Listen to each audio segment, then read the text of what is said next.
place too long ago, and man was too primitive to record any concrete information for future generations.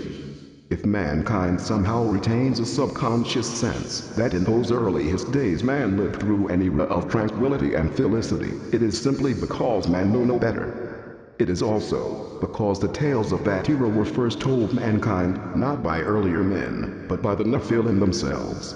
The only complete account of the events that befell man following his transportation to the abode of the gods in Mesopotamia is the biblical tale of Adam and Eve in the Garden of Eden, and the deity Yahweh planted an orchard in Eden, in the east, and he placed there the Adam, whom he had created.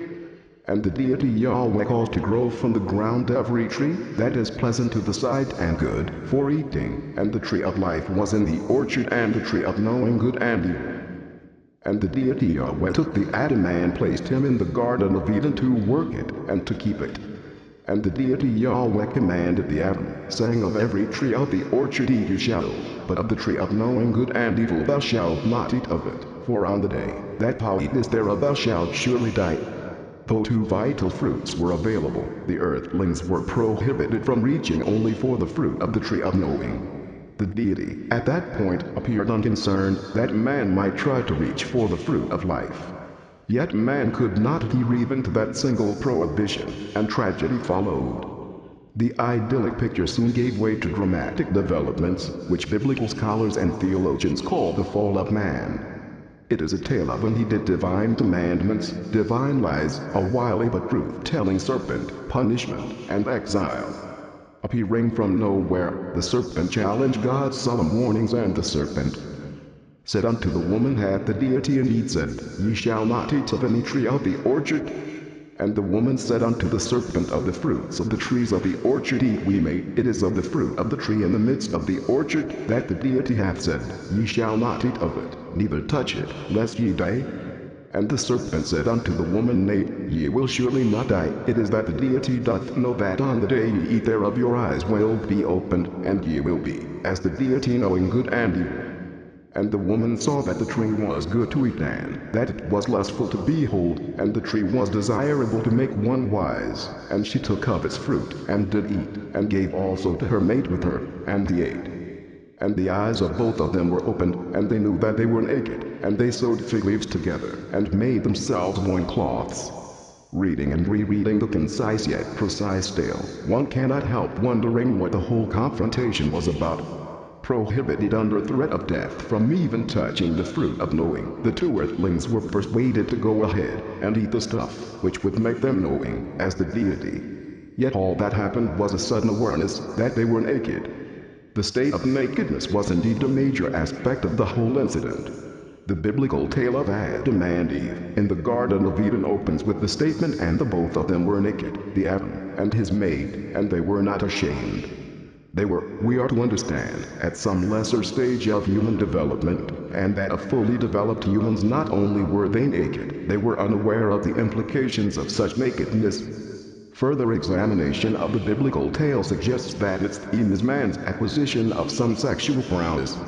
The knowing that was held back from man was not some scientific information, but something connected with the male and female sex, for no sooner had man and his mate acquired the knowing, and they knew that they were naked and covered their sex organs. The continuing biblical narrative confirms the connection between nakedness and the lack of knowing, for it took the deity no time at all to put the two together, and they heard the sound of the deity Yahweh walking in the orchard in the day's breeze, and the Adam and his mate hid from the deity Yahweh amongst the orchard's trees. And the deity Yahweh called to the Adam and said, where art thou? And he answered, thy sound I heard in the orchard, and I was afraid, for I am naked, and I hid. And he said, who told thee that thou art naked?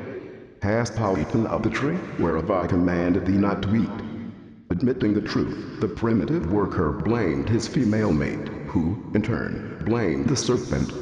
Greatly angered, the deity put curses on the serpent and the two earthlings.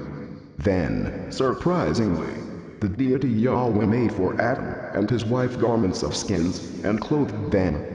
One cannot seriously assume that the purpose of the whole incident, which led to the expulsion of the earthlings from the Garden of Eden, was a dramatic way to explain how man came to wear clothes. The wearing of clothes was merely an outward manifestation of the new knowing. The acquisition of such knowing, and the deity's attempts to deprive man of it, are the central themes of the events. While no Mesopotamian counterpart of the biblical tale has yet been found, there can be little doubt that the tale, like all the biblical material concerning creation and man's prehistory, was of Sumerian origin. We have the locale, the abode of the gods in Mesopotamia. We have a tale play on words and these names, sea of life, sea of rip. And we have two vital trees, the tree of knowing and the tree of life, as an Anu's abode. Even the words of the deity reflect a Sumerian origin, for the sole Hebrew deity has again lapsed into the plural, addressing divine colleagues who were featured not in the Bible, but in Sumerian texts. Then did the deity Yahweh say, "Behold, the Adam has become as one of us, to know good and evil, and now might he not put forth his hand and partake also of the tree of life, and eat, and live forever." And the deity Yahweh expelled the Adam from the orchard of Eden. As many early Sumerian depictions show, there had been a time when man, as a primitive worker, served his gods stark naked. He was naked whether he served the gods their food and drink, or toiled in the fields, or on construction jobs. The clear implication is that the status of man vis-a-vis the gods was not much different from that of domesticated animals. The gods had merely upgraded an existing animal to suit their needs. Did the lack of knowing, then, mean that naked as an animal, the newly fashioned being also engaged in sex, as, or with, the animals? Some early depictions indicate that this was indeed the case. Sumerian texts like the Epic of Gilgamesh suggest that the manner of sexual intercourse did indeed account for a distinction between wild man and human man. When the people of Uruk wanted to civilize the wild Enkidu, the barbarous fellow from the depths of the steppes enlisted the services of a pleasure girl, and sent her own Enkidu at the water hole, where he used to befriend various animals, and there to offer him her ripeness. It appears from the text that the turning point in the process of civilizing Enkidu was the rejection of him by highly animals he had befriended. It was important, the people of Uruk told the girl, that she'd continue to treat him to a woman's task until his wild beasts that grew upon his step will reject him. For Enkidu to be torn away from sodomy was a prerequisite to his becoming human. The lass freed her beasts, bared her bosom, and he possessed her ripeness. She treated him, the savage, to a woman's task. Apparently the ploy worked. After 6 days and 7 nights, after he had had his fill of her charms, he remembered his former playmates. He set his face toward his wild beasts, but on seeing him the gazelles ran off. The wild beasts of the steppe drew away from his body. The statement is explicit. The human intercourse brought about such a profound change in Enkidu that the animals he had befriended drew away from his body. They did not simply run away, they shunned physical contact with him. Astounded, Enkidu stood motionless for a while, for his wild animals had gone. But the change was not to be regretted, as the ancient text explains. Now he had vision, broader understanding. The harlot says to him, "To Enkidu thou art knowing, Enkidu, thou art become like a god." The words in this Mesopotamian text are almost identical to those of the biblical tale of Adam and Eve. As the serpent had predicted, by partaking of the tree of knowing, they had become, in sexual matters, as the deity, knowing good and evil.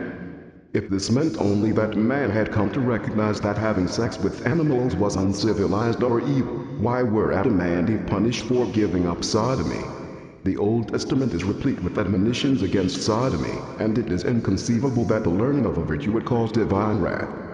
The knowing that man obtained against the wishes of the deity, or one of the deities, must have been of a more profound nature.